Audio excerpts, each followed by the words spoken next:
bagian yang ketiga yang membatalkan wudu itu yang sudah kita ngaji, massu farji adamiyyin, menyentuh, mohon maaf, alatnya manusia. Nah, itu dilanjutkan dengan bahasa kita ini. Lah, menyentuhnya dengan apa? Bibatni kafin, dengan telapak tangan bagian dalam.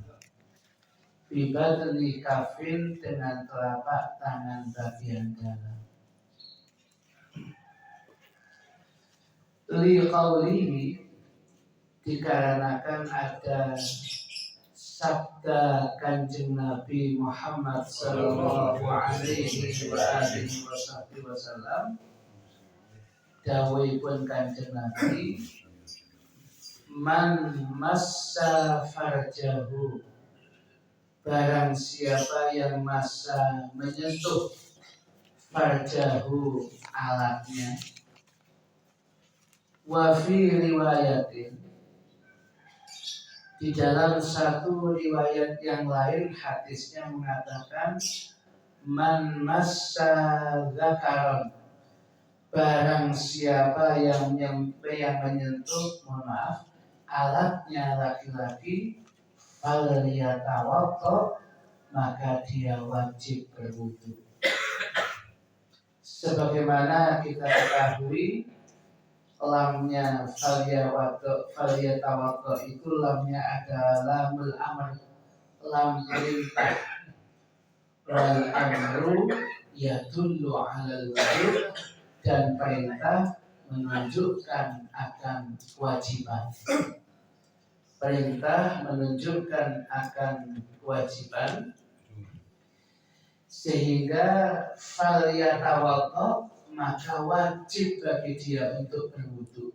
Berarti kalau itu dibalik, ya berarti dengan cara dia wajib berwudu, dengan menyentuh itu berarti batal wudunya. Artinya diwajibkan wudu lagi. Kalau kemudian begini ini tidak batal, mestinya nggak ada kata-kata falyatawaddo. Ya, mungkin dengan bahasa yang lain. Atau kemudian pada bentuk redaksi yang lain, tapi enggak. Ini artinya bahwasanya menyentuh alatnya bagian depan dengan menggunakan telapak tangan bagian dalam itu bisa membatalkan wudu. Ibaratnya berhentinya sampai situ. Jadi artinya dalam perjalanan keseharian ini, ketika seseorang itu tanpa sengaja menyentuh alatnya bagian depan dengan telapak tangannya bagian dalam ini, begitu itu bisa batal wudu. Nah, kemudian ibarat berikutnya yang kedua, wabadnul kafi, sedangkan yang dimaksud dengan ungkapan badnul kafi, telapak tangan bagian dalam, huwa, yang kalau kita sentuhkan kepada alat itu bisa membatalkan wudu. Yang dimaksud dengan bagian telapak tangan bagian dalam itu badnur rahataini, bagian dalamnya kedua telapak tangan, wa badnul asabi'i, jangan kedua telapak tangan, juga jari bagian dalam jari jemari, ilaiha, kepadanya, maaf, wa badnul asabi'i, bagian dalam dari jari jemari, wal munharifu ilaihima, ya, indan tibaqihima, dan termasuk munharif. Munharif itu bagian apa itu? Bagian ujung, bagian pinggir-pinggirnya ini.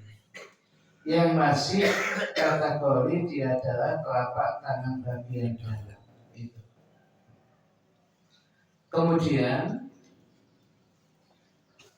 indan tibaqihima, ketika ya, yang apa itu kedua telapak tangan ini kemudian digabungkan begini, ma'a yasiri tahammulin, dengan sedikit, yasir itu sedikit, tahammul itu ditekan, ma'a yasiri tahammulin, dengan sedikit ditekan, duna ru'usil asabi'i, bukan bagian ujung-ujung dari jari jemari, wa ma bainaha,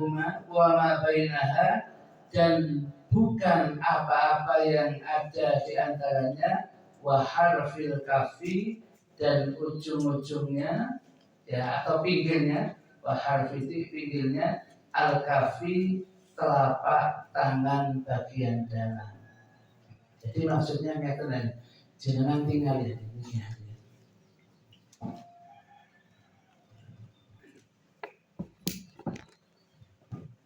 Jadi maksudnya ketika telapak tangan, monggo telapak tangan jenengan. Nah, ini disatukan ini. Yang dengan ditekan sedikit, ma'ayasiri tahammul. Nah, yang tidak nampak ini itulah namanya badalul kafi, telapak tangan bagian dalam ini. Termasuk juga jari jemari bagian dalam. Nah,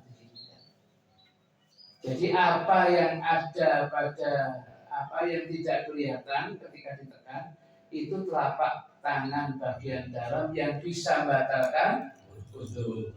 Nah, berarti yang ujung-ujungnya ini nggak masuk ke tutup ini. Ini kalau menyentuh yang ini ya nggak batal karena ini bukan dalam. Ya kalau yang ini ya ini ketika ditutup ini nggak ikut tertutup, berarti ini nggak masuk ini. Ya, jadi kalau kemudian ada orang kencing kemudian gini, batal badan? Ya batal karena nguyuni. Pertanyaannya harus hati-hati.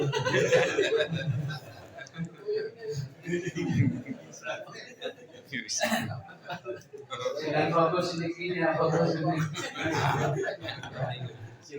Ya, makanya itu orang itu harus fokus sendiri. Ya, orang itu harus fokus. Hadirin hadirat sekalian yang dimuliakan oleh Allah. Contohnya ini gini, ini gini. Jangan tinggal tulisan, dengan tulisan ini.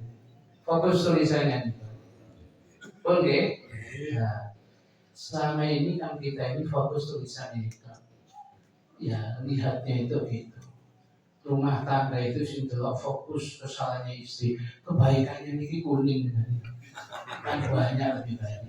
Tapi awal dewi kan nggak pernah melihat kebaikan yang kuning, sing fokus soal itu rumah tangga itu. Nah, ini pulau sejenengan soleh.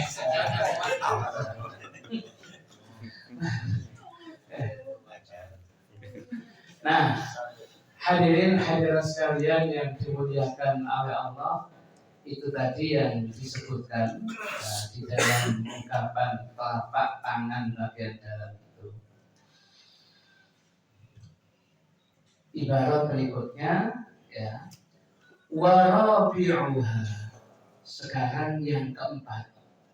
Warabi'uha, yang keempat dari hal yang membatalkan wudu, warabi'u nawaqidil wudu'i, yang keempat dari hal-hal yang membatalkan wudu. Dalam ungkapan kita apa itu? Dalam ungkapan kita Fathul Mu'in ini dikatakan termasuk bagian daripada yang membatalkan wudu, talaqi, bertemunya. Ya, kalau sekedar laqiya yalqaliqan ketemu. Tapi kalau talaqa tafa'ala ada al-mushtarakah bainatsnaini, saling pertemuan. Jadi kemudian talaqi adanya saling pertemuan, basyaratai kedua kulit yang luar. Jadi basyarah ini. Ini basyarah ini kulit yang luar ini. Kalau hayawan biasanya berkulit. Hayawan ada yang bulunya kuat. Kalau manusia langsung kulit. Nah, kulit itu yang luar begini basyarah. Makanya salah satu nama manusia itu namanya basyarun. Itu menungso. Lah menungso paling saling khairul basyar. Kanjeng Nabi Muhammad sallallahu alaihi wasallam. Karena manusia langsung kulit, ya, jadi namanya adalah basyarah ini, maka salah satu nama untuk manusia basyarun. Kemudian talaqi saling bertemunya basyaratai kedua kulit langsung zakaril laki-laki wa unsa dan perempuan, walau bila syahwatin sekalipun tanpa syahwat, walau bila syahwatin sekalipun tanpa syahwat, wa ingkana sekalipun keberadaan ahaduhuma ini isinya kana mukrohan khobar kana. Wa ingkana sekalipun keberadaan ahaduhuma salah satu dari keduanya itu mukrohan dipaksa, nanti saya jelaskan. Au mayitan atau salah satunya adalah sudah jadi mayit, ya. Lakin akan tetapi la yang kudu tidaklah membatalkan hal itu wudu al-mayyiti akan wudunya mayit. Titik ibaratnya di sini. Artinya jadi ya warabi'uha yang keempat ini. Yang keempat apa? Yang keempat itu adalah bertemunya basyarah kulit luar. Berarti kalau kulit luar ini berarti semuanya berkulit. Ya. Jadi kemudian antara laki-laki dan perempuan, kalau di kitab yang lain ditambahi ajnabiyaini, yang dua-duanya nggak ada hubungan mahram, ajnabi, orang asing. Ya, itu. Jadi kalau laki dan perempuan orang asing saling bersentuhan sama-sama dewasanya, ya batal. Nah, ini faedahnya jangan ingat-ingat. Sedangkan istri kita, menurut mazhab Syafi'i, istri kita itu ajnabiyah, orang lain bukan mahram. Kalau mahram yang haram dikawin, lah istri kita sah kok kita kawin. Berarti selamanya dia ajnabiyah. Lah ajnabiyah itu berarti karena perempuan lain batal wudunya bagi suami yang pegang atau saling pegang dengan istrinya. Kenapa? Sah dikawin kok. Itu nama ajnabiyah. Tapi kok kemampuannya seperti lebih dari mahram, itu karena dihalalkan oleh akdun nikah. Ibahatu watin dibolehkan kemudian mengumpul itu karena ada akad nikahnya itu. Kalau tidak ada akad nikah, ya tetap hukumnya satu kamar, hukumnya haram. Memandang dia haram. Tapi itu semua itu menjadi halal karena ada akdun nikah yang menggunakan lafaz Allah. Makanya pernikahan itu sakral hadirin. Ya. Jadi karena sakralnya temenan ya jadi temenan, guyon ya jadi temenan. Itu saking namanya mendalamnya apa itu sakralnya pernikahan. Ada 3 hal, hazluha haz, jadduha jad, wa hazluha jad. Temenan ya jadi temenan, guyonan ya jadi temenan. Pertama pernikahan, yang kedua perceraian, yang ketiga satu riwayat adalah rujuk, riwayat yang lain adalah membebaskan budak. Oleh karena itu di dalam hal ini harus serius hari. Tidak boleh kita kemudian ya lebih-lebih berkaitan dengan kata-kata naudzubillah dari cerai dan sebagainya. Nggak boleh orang laki-laki itu gampang-gampang mengatakan itu bisa jatuh. Ya, jadi kalau kita tidak senang kepada istri kita, sudah mungkin kita mencari keluar. Ya, jadi kita keluar rumah. Sudah, supaya apa? Tidak saling panas. Kita mencari situasi panas. Leno majlis neni, kamu sholat ini, nah masjid pun sudah. Ya, tambah masih tambah sumpah ketemu ya kamu sholat sudah. Ya, walhasil kalau banyak jangan hadirin. Ya, rumah tangga itu merupakan ladang pahala yang sangat besar. Jadi kembali kepada bahasan kita, karena istri itu adalah bisa dikawin, maka dia tetap selamanya ajnabiyah. Kalau yang memang haram dikawin, itu namanya mahram. Ibu kandung kita, saudari kandung kita, putri kita, nah itu mahram. Perempuan yang haram untuk dikawin. Kita sentuh, juga batal mahram. Tetapi yang namanya istri karena bisa dikawin, karena ajnabiyah, maka bisa dikawin. Karena bisa dikawin, ya batal suami istri dalam mazhab Syafi'i. Ya, ini. Hadirin hadirat sekalian yang dimuliakan oleh Allah, saya ulangi lagi. Yang keempat, yaitu saling bersentuhannya kulit laki-laki dan perempuan yang lain, sekalipun tanpa syahwat, walau bila syahwatin. Jadi nggak boleh kemudian ada ungkapan, kemudian jangan kok nggak semua cowok itu nggak syahwat loh, pun sepuh loh, masih sepuh kan tetap perempuan, kok melungsuri dari orang. Tapi pulau betul syahwat pun sepuh. Hadirin, ada yang mengatakan likulli saqitatin laqitah. Saya ulangi lagi. Likulli saqitatin laqitatun. Biasanya disebut-sebut likulli saqitah laqitah. Untuk segala sesuatu yang dibuang, sing jogo itu yo ono. Otis dibuang, sing jogo yo ono. Tomat, agak kesananya SMP 2, jadi pasanku si buah, cukup ya. Bekas-bekasnya kemudian orang ngoncei bawang berambang dan gadang, itu si lulu dikata. Artinya jangan dianggap likulisa kita karena sudah sakit kemudian sudah sepuh. Ngoten nek kepepet ya ono sing deleng.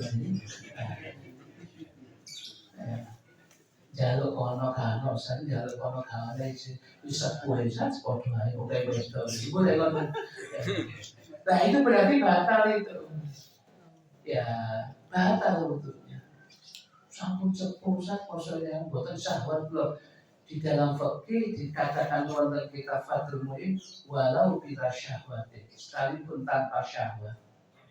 Nah itu yang SD nomor 2 SD kan sopo lagi insyaallah boleh beli mereka boleh usaha itu hati tetap SD kan batal gitu.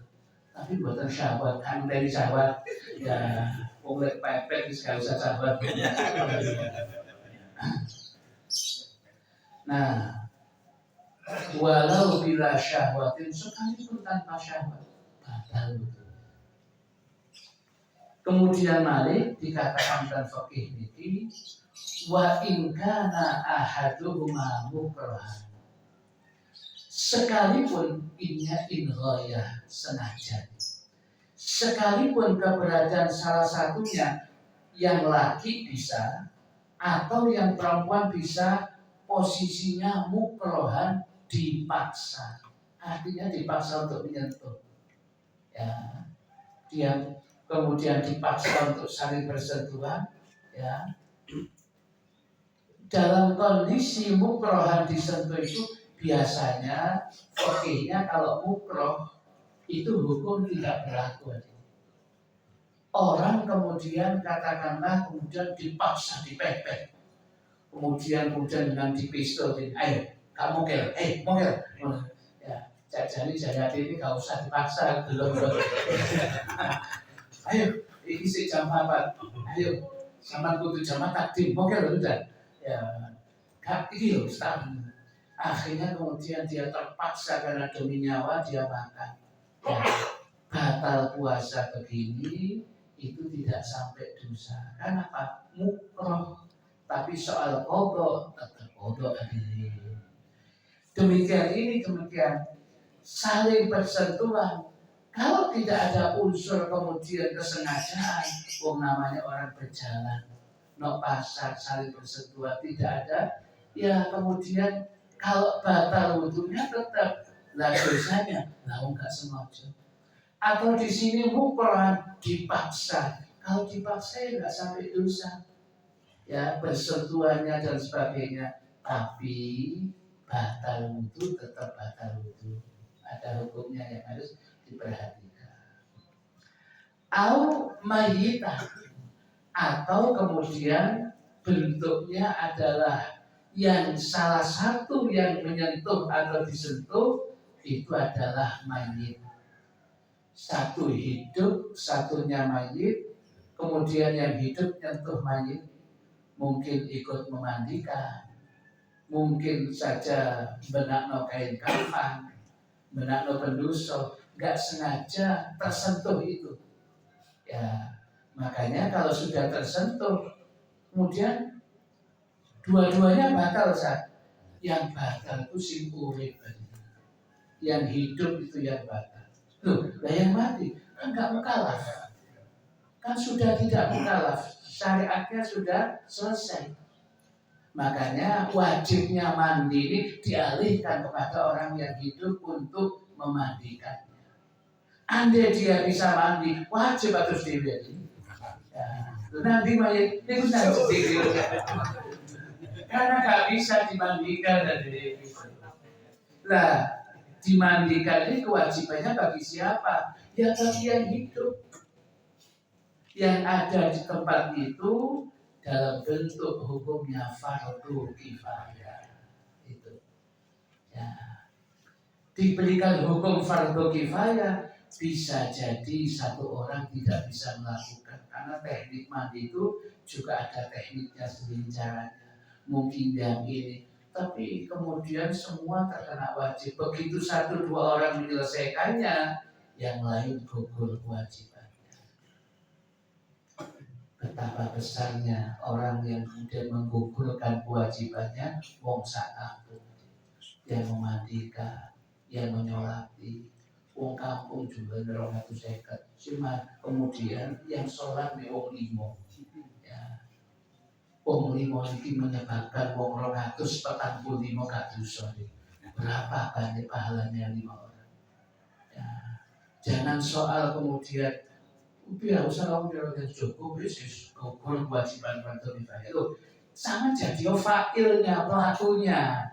Ya, jangan pemantau, pengawas. Ya. Jadi kemudian harus pelakunya. Anda yang ikut serta menggugurkan wong 245 gak sampai dosa. Berapa pahalanya? Harus dilihat berapa pahalanya itu. kemudian mayitnya kemudian ditutupi kain kafan. Ono sing ngeduk memasukkan ke liang lahat, berarti menutupi hadisnya man satara musliman satarahullahu fid dunya wal akhirah. Barang siapa yang menutupi aibnya, menutupi auratnya seorang muslim yang lain dalam bentuk dikain kafani, dalam bentuk dimasukkan liang lahat, dia akan ditutupi aib keburukannya dunia dan akhirat. Berapa besar pahalanya orang yang kemudian ikut serta di dalam penguburan liang lahat. Ganjarannya gede. Tapi ngeten-ngeten itu bukan sangat viral ini. Ya, jadi Kak Pati ono sing gelem. Ya, lek muadzin mau cepat viral lagi. Nah, pokoknya muadzin hoya-hoyanya tambah-tambah itu biasanya cepat viral. Ya, biasanya begitu. Nah, kalau imam biasanya ngarap cepat viral. Tapi lek ngedusi mayit, Kak Pati aja enggak sebelum. Ya, jadi biasanya kalau Pak Mudir anak Joko Pak Mudir itu ya, padahal sekalipun ada Pak Mudir kita ikut membantu meringankan banyu dicedekno, pet dicedekno sehingga keluarga bisa ngadusi. Mungkin kita nggak ikut karena bukan keluarga kita, khawatir kelihatan sesuatu, itu urusan keluarga. Tapi kan keluarga jadi termudahkan dengan air yang hangat. Butuh apa? Dia siapkan semua. Berapa pahalanya? Makanya kata sebagian guru-guru kita, tidak terasa banyak orang yang jadi wali min auliyaillah, kekasih Allah, sebab begini. Sebab dia ini kelompok wakufu an masawihim, tutupilah kejelekannya si mayit. Ketika memandikan lihat ini, dia gak sampai. Lihat gini, untuk dirinya gak sampai. Ini sudah ya saudara kita. Dia tutupi itu. Berapa banyak pahalanya orang begitu itu. Ya. Sedangkan bagi mayit, ya menyentuh mayit pun batal bagi yang hidup. Bagi yang mati, lakin akan tetapi la yang wudu al mayit, tidak batal untuknya mayit karena sudah tidak berkalah. Tapi yang hidup yang nyentuh batal. Jadi kalau sudah tidak batal berdiri, jangan ada pertanyaan lagi. Tadi disentuh oleh orang lain, Ustaz, perempuan lain. Kira-kira mayit ini perlu diwudui tidak loh? Lah yang kudu wudu al mayit tidak batal. Wuduknya gak batal. Tadi sudah selesai mandi, sudah ada sesuatu sedikit yang keluar, diusap saja itu aja. Perlu diwudui malih, buatan usap. Ya. Lek diwudui malih nanti kemudian keluar lagi diwudui. Akhirnya mayat tadi gak buda-buda lagi ya. Buda diri, wah saya bapak.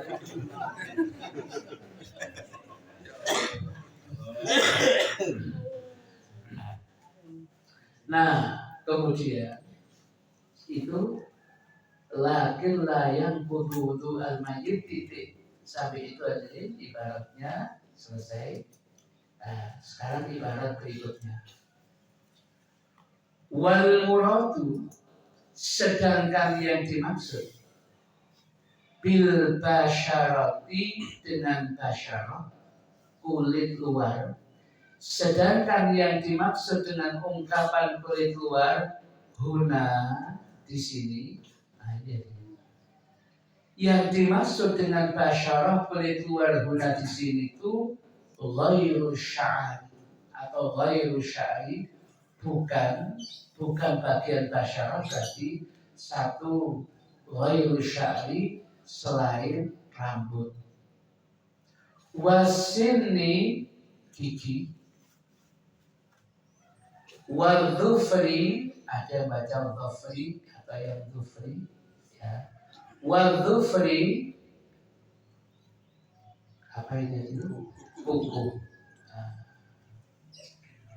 Qala syekhuna, telah berkata hal ini syekhuna guru kami kata-kata Syekhuna guru kami itu khusus untuk Fathul Mu'in, maknanya adalah Imam Ibnu Hajar Al-Haytami, guru dari pengarang Fathul Mu'in. Ini sudah kaidah di dalam Imam Syafi'i, kaidahnya seperti itu. Qalahu telah berkata akan hal itu Syekhuna guru kami, ya, Syekhuna guru kami. Kalau di kitab kita ada ungkapan itu. Ya. Kemudian saya ulangi lagi.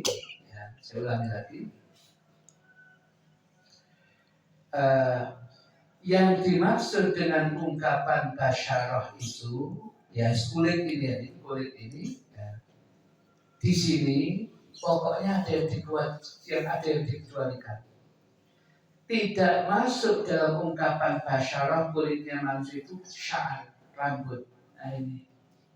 Jadi kalau kemudian salah satu kemudian tersentuh rambutnya, ya tak batal. Ya. Jadi jangan kemudian motif rambut itu yang istri tak batal. Tapi lapo, kok sampai rambutnya jangan itu sampai lapo, kok sampai ngono itu. Ya. Ya jadi mana soal catatannya tidak batal. Ya. Kemudian lagi nggak sengaja kemudian motif giginya laki atau perempuan yang disentuh yang besar apa itu ada salah satu yang diutik adalah giginya. Tapi langsung motif iso tanggotan itu kita nggak kecakon. Kemudian walaupun mungkin ada perempuan yang atau laki-laki yang punya panjang diuntik ukur tidak sengaja diuntik ya tak masalah ya. Itu qalahu syekhuna, itu yang kemudian dikatakan oleh guru kita Al-Imam Ibnu Hajar Al-Haytami. Nah kemudian ungkapan lagi wa ghairu ya batinil aini, dan termasuk kemudian ya termasuk bagian dari dalam ungkapan ini wa ghairu batinil aini ya.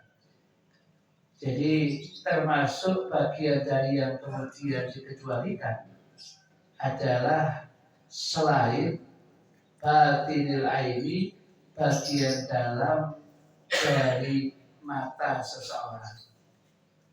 Jadi termasuk yang dikecualikan, tapi ya jarang orang bisa tendulan ya itu tidak dikatakan basyarah. Yang demikian itu tidak dikatakan basyarah. Ya. Tetapi kata-kata wa ghairu batinil aini kalau kita lihat di dalam hasyiahnya, ya, dalam ungkapan hasyiahnya ada ungkapan khalafa fi dzalika al-jamalur ramli faja'alahu mulhaqan bil basyarah fayanqudu lamsuhu qala Syarqawi wa kadza batinul anfi.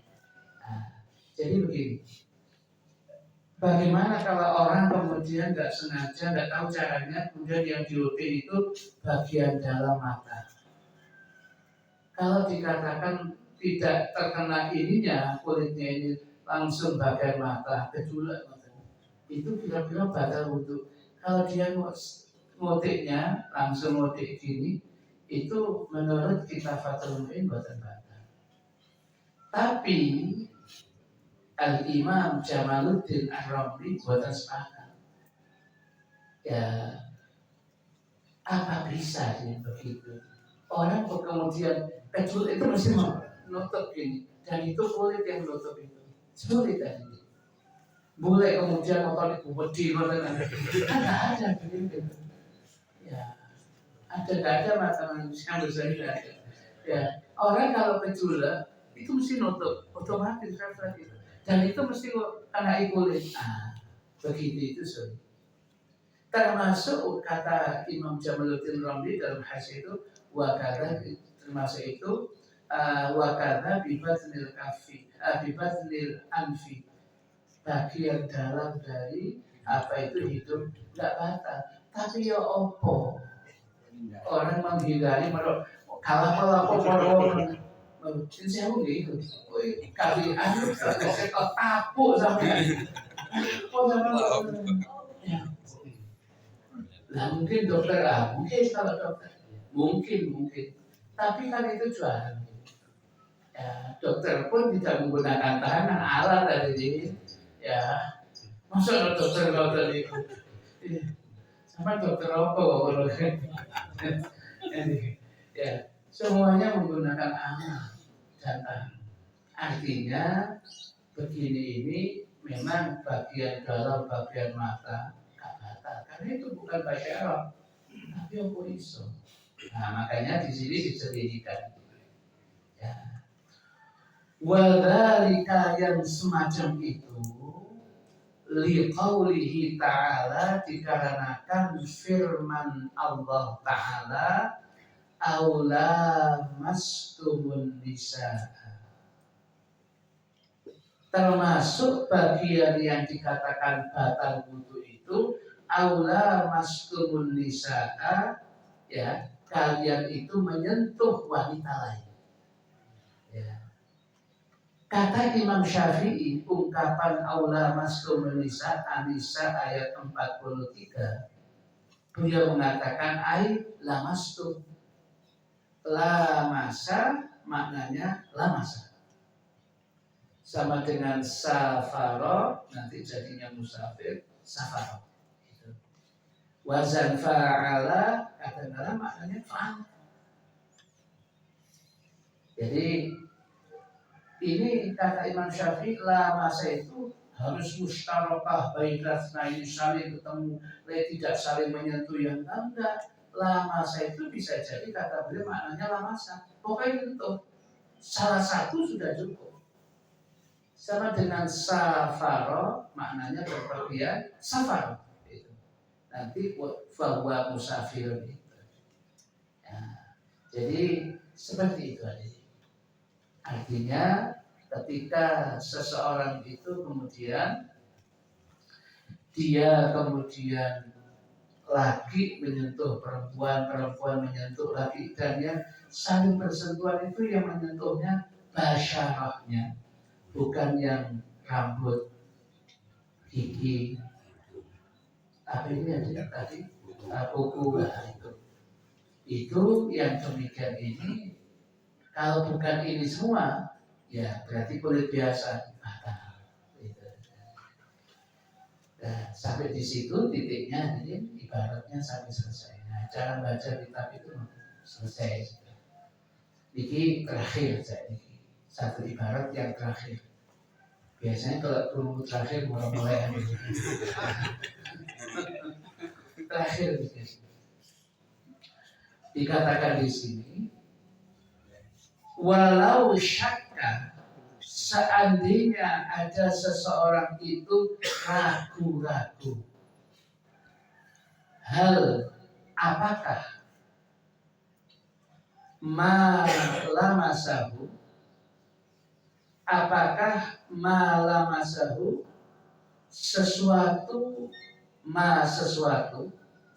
lamasahu yang dia sentuh tadi itu kira-kira yang saya sentuh tadi sya'ron sya'run rambut au basyarun au basyaratun atau di kitab kita ini basyarun yang saya sentuh tadi kira-kira rambut atau kulit ya kira-kira yang saya sentuh tadi rambut atau kulit ya rambut atau kulit jawaban fikih lam yantakid hal keraguan itu dengan menyentuh yang ragu itu tidak membatalkan wudu sebab membatalkan sesuatu harus wujudnya jelas kalau ragu gak masuk saya tadi gak terasa sih tak sentuh aja bagus gak ada jangan dipanjangkan lek dipanjangkan setan masuk akhirnya jadinya was-was ya. Kama sebagaimana lau seandainya waqa'at ya waqa'at menyentuh, yaduhu tangannya jatuh menyentuh ala basyaratin pada sebuah kulit. Tangannya yang tadi menyentuh kulit tadi. Tapi dia kemudian ragu. La yu'lamu yang kemudian yang tidak diketahui. Ahya basyaratu rajulin. Sing tak sentuh mang kulitnya laki-laki awim ro'atin atau kemudian kulitnya perempuan ya. Itu sama jawabannya karena jenengan hal mengawalinya dari ragu-ragu itu tidak ngefek ya al-baqa'u ala makana. Jadi yang kemudian dipegang itu yang sebelumnya yang yakin. Sebab ada ungkapan al-yaqinu la yuzallu bisyak. Keyakinan wudhu tidak bisa dihilangkan dengan keraguan-keraguan. Batal itu nggak bisa. Ya. Kemudian panjenengan kecil, kira-kira batal nggak? Ya batal nggak? Sama batal. Cekelan umum batal wis sudah butuh receh asik. Ya. Wis cekelan wis sudah butuh wis. Kamari mari sama aku ini mah sudah wis cekelan wis butuh wis. Ya. Ahya basyaratu rajulin. Apakah dia basyarah kulitnya laki-laki, awi mero'atin atau kulitnya perempuan? Apa ya? Selama masih ungkapannya ragu, tidak batal. Au syakka, ini masih lagi. Atau dia ragu, halla masa mahroman au ajnabiyatan. Titik sampai sini. Atau dia kemudian ragu-ragu, lamasa dia tadi menyentuh yang saya sentuh tadi mahram umi saya atau sebelahnya ya temannya umi berarti ajnabi ya tak sentuh mah siapa ya lah kok nggak apa lah ibumu tak sentuh siapa ya kalau masih ragu al yaqinu la yuzadu bisyak itu kode kaidah.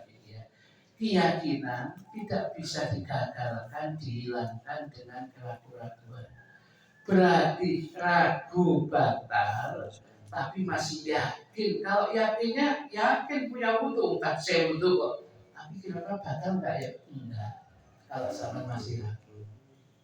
Anda sudah berwudhu, agak lama kemudian, aku mau batal kok enggak ya? Batal enggak? Nah sama yakinnya wudhu, yakin saat aku wudhu di sana, di rumah tadi. Nah setelah itu saat batal apa enggak? Nah sama yakin, gak yakin batal sudah punya wudhu langsung sholat, ya langsung sholat.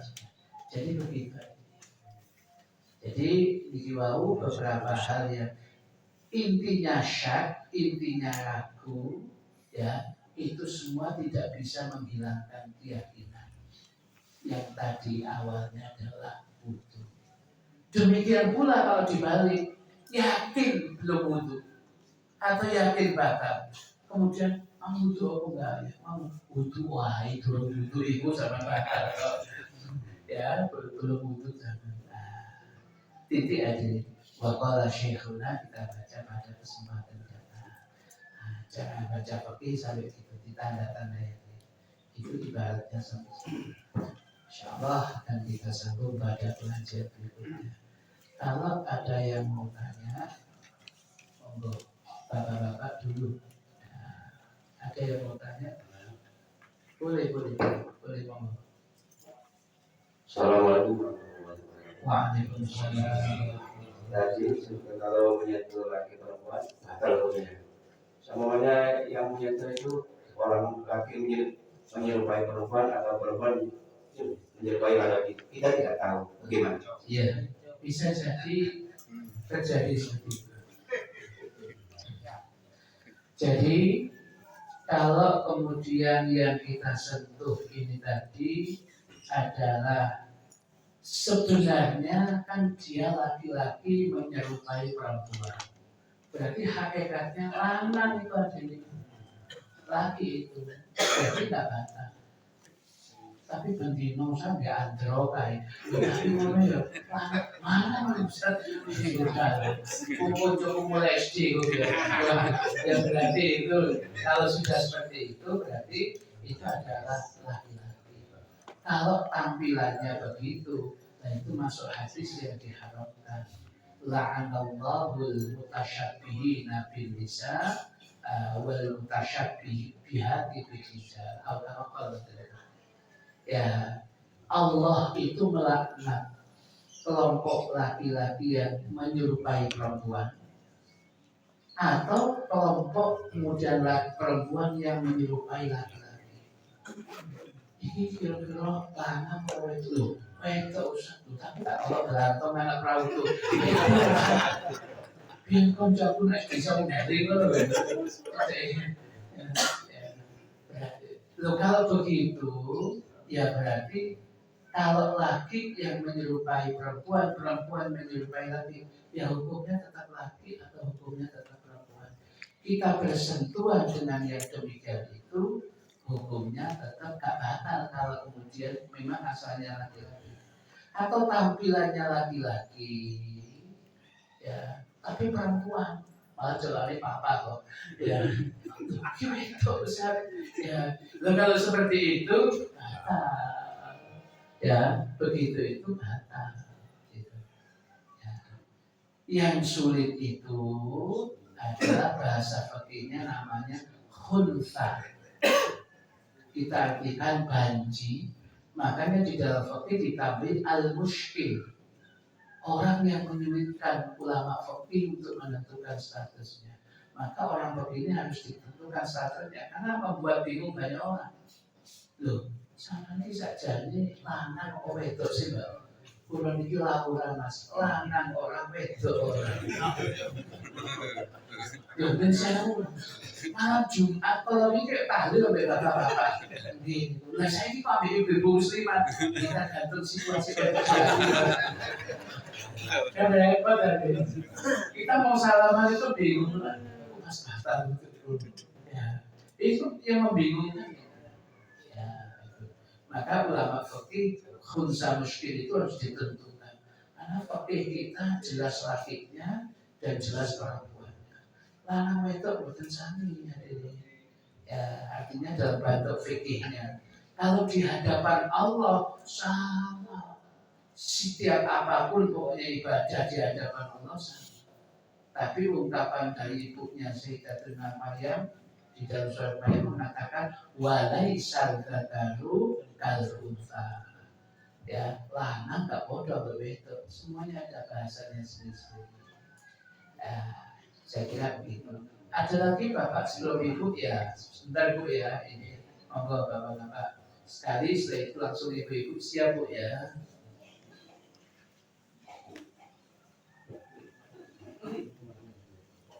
Assalamualaikum warahmatullahi wabarakatuh. Kalau kita ke puskesmas waktu cek itu biasanya dokternya itu yang wanita itu pegang tangan kita itu pakai kadar plastik yang elastis. Apa kita disunahkan untuk wudhu lagi? Atau kalau di pondok biasanya kiai yang laki-laki itu pakai kaos tangan itu kemudian disalamin sama santrinya yang wanita-wanita itu. Apa itu juga berwudu lagi disunahkan. Matur Assalamualaikum warahmatullahi wabarakatuh. Waalaikumsalam warahmatullahi wabarakatuh. Bahasa di dalam kitab tadi ungkapannya adalah talaqi basyaratai dzakari wal untha, bertemunya basyar kulit langsung kulit. Kalau ada hakilnya sekalipun tipis, mungkin karet dan sebagainya, ya betul. Kalau mau berwudu, ya monggo. Tetapi wudu Anda bukan karena batal disentuh oleh dokter wanita tadi. Ya itu. Kemudian kalau kemudian kiai di pondok pakai sarung tangan dan sebagainya, ini mungkin ijtihadnya. Tapi pernah membawa pulau pribadi, Boten usah-usah. Uang ini Gus Kiai itu sudah mungkin punya dasar sendiri. Kita diajari oleh guru kita, Habib Ali Walidus, Habib Soleh, boten usah-usah. Orang kalau sudah tahu adanya amputen, orang akan memaklumi. Mungkin sekali dua kali gini, tapi kalau setelahnya sudah ada. Nah, Habib Idris ini disik itu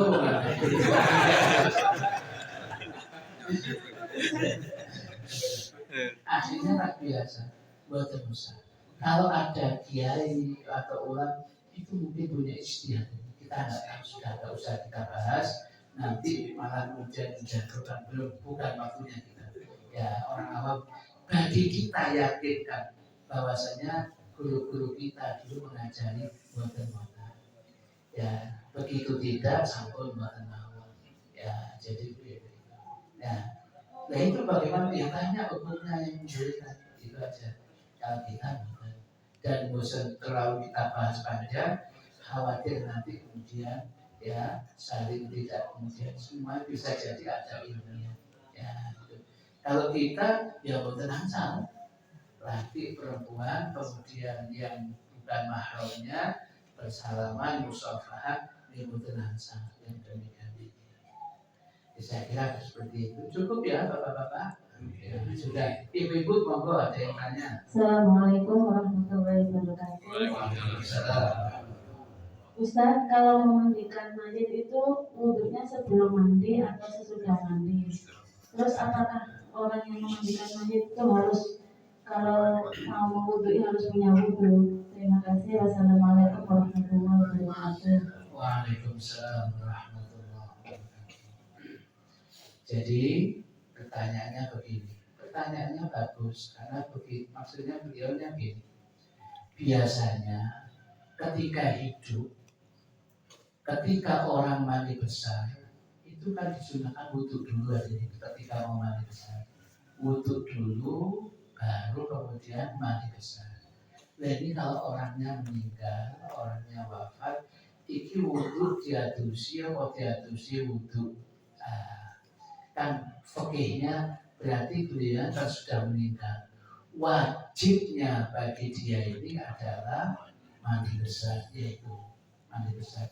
Sebab ada kaidah yang mengatakan kalau sudah dilakukan yang besar, yang kecil atur, jadi sudah tidak usah.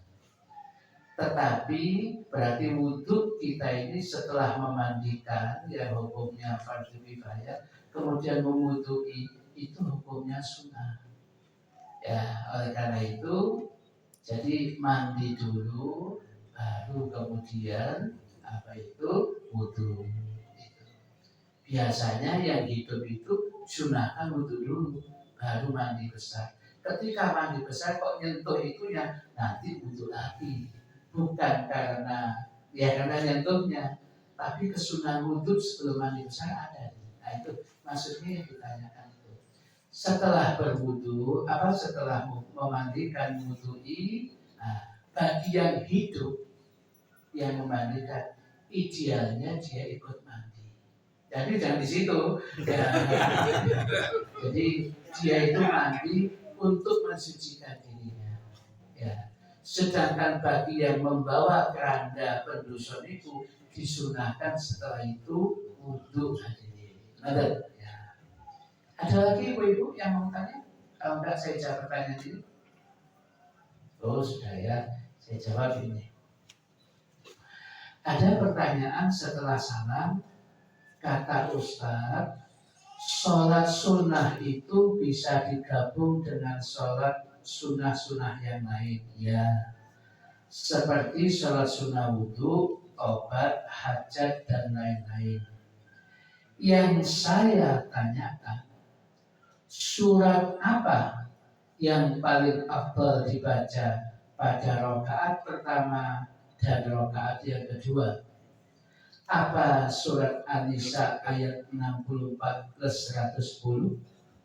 Apa surat Asy-Syarah Al-Fil yang Al-Insyirah yang paling afdal? Begini. Ya, jadi kalau di dalam fikih itu menggabung sholat sunnah memang boleh.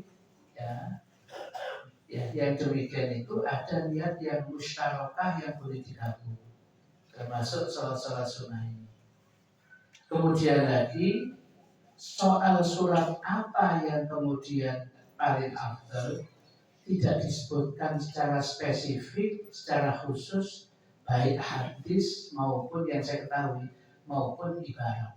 Hanya saja biasanya pakai qul ya ayyuhal kafirun dan al-ikhlas. Khawatir nanti diberikan surat yang seperti ini, dia merasa berat malah tidak melakukannya. Itu. Tetapi kalau pernah mau melakukan surat An-Nisa dan sebagainya, monggo, nggak apa-apa. Tetapi kemudian tidak ada keharusan mereka itu tidak sah sholat itu. Dalam sholat sunnah pun sah. Ya, kemudian ditambah-tambah kudu ini loh, kudu ini. Ustaz, aku sudah sama ya. Jangan itu. Jadi kemudian panjenengan mau baca ini boleh. Quran kok boleh. Tetapi kalau kemudian pengen kesulitan, pakai yang dibiasakan oleh Nabi itu biasanya qul ya ayyuhal kafirun al-ikhlas. Maksudnya Nabi bukan tidak bisa yang lain, memudahkan umat. Nanti kalau ayatnya ini disambung, khawatir karena kok Tuhan situ tak aku itu apa lalu ya, sudah lakukan yang bisa itu ya ini. Kemudian sebelum sholat jamaah subuh ada doa Nabi ya Allahumma rabba Jibril wa Mikail wa Israfil wa Muhammad Nabi SAW ya. Ada yang na'udzubika minan nar atau ada yang ajilna minan nar, yang benar yang mana? Na'udzubika dari segi artinya ya. Na'udzubika minan nar itu maknanya sama dengan kurang lebih ajilna minan nar. Na'udzubika, kami berlindung kepadamu ya Allah minan nar, dari panasnya api neraka. Kalau ajilna ini fiilnya amr. Ajilna, jauhkan kami ya Allah minan nar, dari panasnya api neraka. Ya, jadi nanti minggu depan saya ceknya lagi, tapi dari segi maknanya sama. Yang panjenengan pakai yang mana, panjenengan dapat dari guru yang mana, saya dapat dari Habib guru saya ini, dari Ustadz Kiai ini, amalkan sudah itu. Berarti itu yang terbaik, sudah yakinkan itu. Baik dari Kiai, Ustadz, Habib, kalau Anda kemudian sudah mendapatkan ijazah, itu yang terbaik, amalkan. Nah, jadi harus merasa yakin, jangan merasa rumput tetangga hijau. Ya, jadi apa yang Anda itu sudah lakukan itu sudah bagus. Terakhir penutup ini barokah suratul Fatihah. Barokah suratul Fatihah untuk bumi yang masih ada di rumah sakit.